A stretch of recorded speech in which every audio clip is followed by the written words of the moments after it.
Brigitte Lahaie, Sud Radio, c'est l'instant Sexy News. Eh bien, Christophe Médici, nous avons le plaisir d'accueillir Flore Chéry. Bonjour Flore. Bonjour Brigitte, bonjour Christophe. Bonjour Flore. Et vous allez nous parler de l'événement de la semaine qui concerne évidemment toutes les femmes. Bien sûr, oui, parce qu'aujourd'hui, vous demandez quels sont les combats, les actions qui peuvent donner du sens à notre vie. Et il y en a un récemment qui n'a eu de cesse d'enflammer d'abord l'Assemblée nationale, puis récemment le Sénat.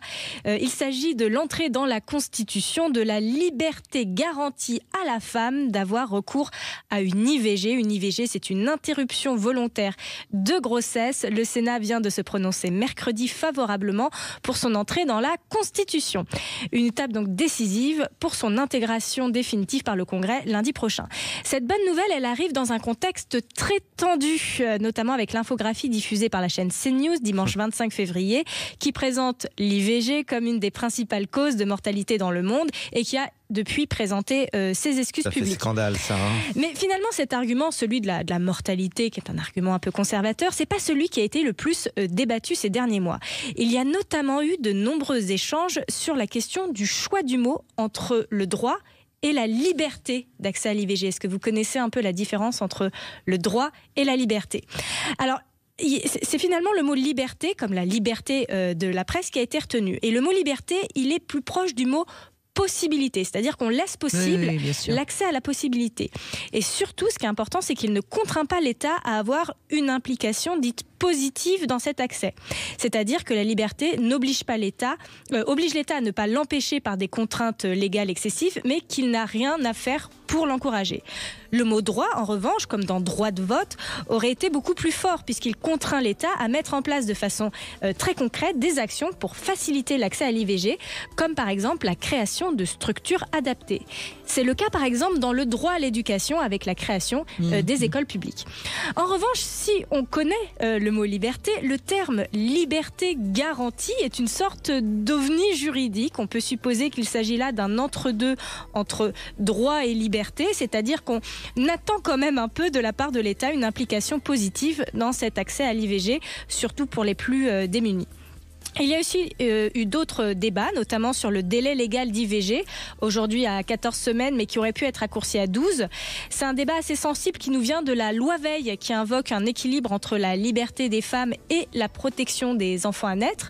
Et puis, il y a aussi eu des débats autour de la clause de conscience, une clause de conscience qui date aussi de la loi Veil de 1975, pour garantir un équilibre entre la liberté de la femme et la liberté morale du personnel soignant qui permet aux médecins de ne pas pratiquer l'IVG s'ils ne le souhaitent pas. Et les débats portaient justement sur le fait que si on intègre la liberté de la femme à avoir un IVG, il faut aussi intégrer la liberté de la clause de conscience. Bref, aujourd'hui, une large majorité de la population française, dont je fais partie, se réjouit de l'intégration de la liberté garantie de l'IVG dans la Constitution, une belle liberté française dans un monde qui ne la tient pas toujours pour acquise, comme aux États-Unis ou en Pologne.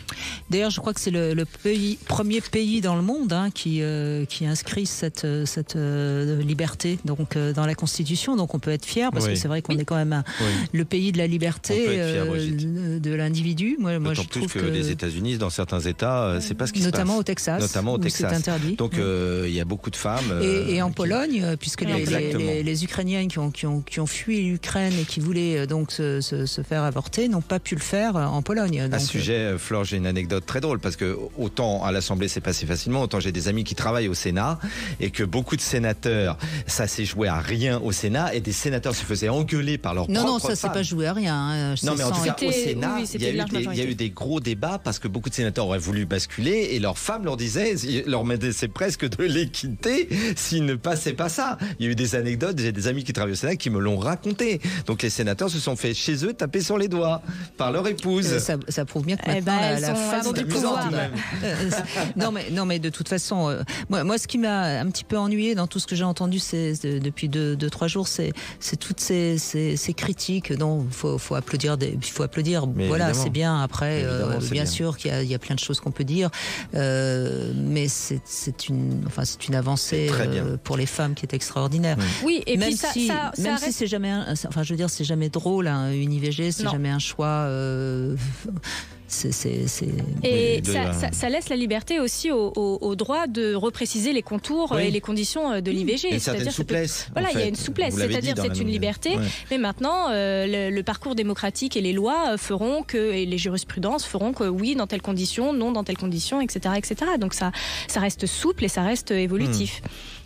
Moi, je me souviens avoir reçu quelqu'un il y a 3-4 ans qui avait écrit un livre justement pour bien montrer que c'était jamais un choix, l'IVG, que c'était toujours un recours, si je puis dire, et qui expliquait bien que même avec des contraceptions, il y a des accidents et comme il y a quand même énormément de relations sexuelles en France, c'est normal qu'on en soit encore à 200 et quelques mille IVG par an, c'est ce qui paraît en effet énorme. Mais si on multiplie par le nombre de femmes et le nombre de rapports sexuels, c'est finalement c'est peut-être pas un pourcentage si important. Je crois que c'est bien de le rappeler parce qu'on entend aussi oui, mais les femmes refusent maintenant la pilule, c'est pour ça qu'elles prennent l'IVG comme une contraception. Enfin, je veux dire, attention à toutes ces critiques, ces remarques qui sont finalement... mais c'est déjà une évolution de l'humanité. On parle de chansons et de mélothérapie. Il y avait une chanson extraordinaire là-dessus sur une femme qui l'avait fait il y a très longtemps. Vous savez, avant...